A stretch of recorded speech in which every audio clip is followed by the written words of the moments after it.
Kasus tewasnya Wahyudi, 32, warga Desa Tegal Randu, Kecamatan Kelakah, Kabupaten Lumajang, masih dalam penanganan kepolisian. Pria tersebut ditemukan meninggal dunia dengan sejumlah luka bacok di belakang rumahnya pada Selasa, 14 Juli 2026, dini hari, diduga menjadi korban penyerangan menggunakan celurit. Keterangan dari istri korban, Kepala Desa Tegal Randu, hingga hasil pemeriksaan sementara polisi mengungkap sejumlah fakta mengenai peristiwa tersebut. Aparat kini terus mendalami motif di balik pembunuhan sekaligus melakukan pengejaran terhadap pelaku yang diduga melarikan diri usai kejadian. Polisi masih menyelidiki kasus dugaan pembunuhan terhadap Wahyudi, 32, warga Desa Tegal Randu, Kecamatan Kelakah, Kabupaten Lumajang, Jawa Timur, yang ditemukan tewas dengan luka bacok di belakang rumahnya, Selasa, 14 Juli 2026, dini hari. Korban ditemukan sekitar pukul 2 WIB dengan sejumlah luka bacok di tubuhnya. Bahkan, daun telinga korban terputus. Polisi menduga korban dibacok menggunakan celurit oleh H, yang disebut merupakan temannya sendiri. Istri korban, Rika Kusumawati, mengaku tidak mengetahui secara pasti kronologi pembacokan yang menewaskan suaminya. Saat diwawancarai, ia mengaku baru mengetahui kejadian setelah terbangun dari tidur. Enggak tahu. Saya bangun tidur itu langsung keluar. Ada satu pelaku.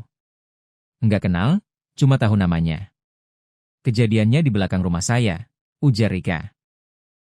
Saat ditanya mengenai penyebab peristiwa tersebut, Rika mengaku tidak mengetahui persoalan yang melatar belakanginya. Enggak tahu saya, Pak.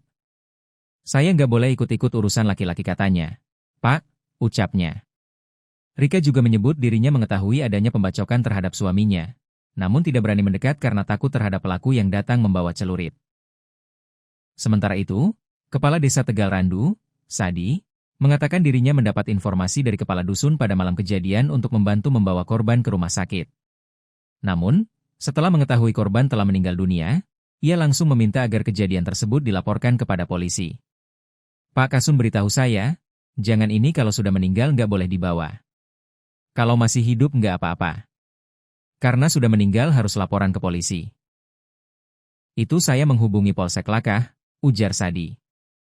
Sadi mengatakan pelaku maupun korban sama-sama merupakan pendatang sehingga dirinya tidak mengenal pelaku secara pribadi.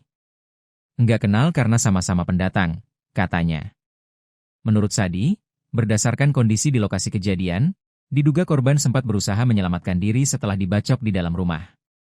Kayaknya dibacok di dalam rumah ini, lari keluar mungkin dibacok lagi, akhirnya jatuh dekat sumur, ujarnya.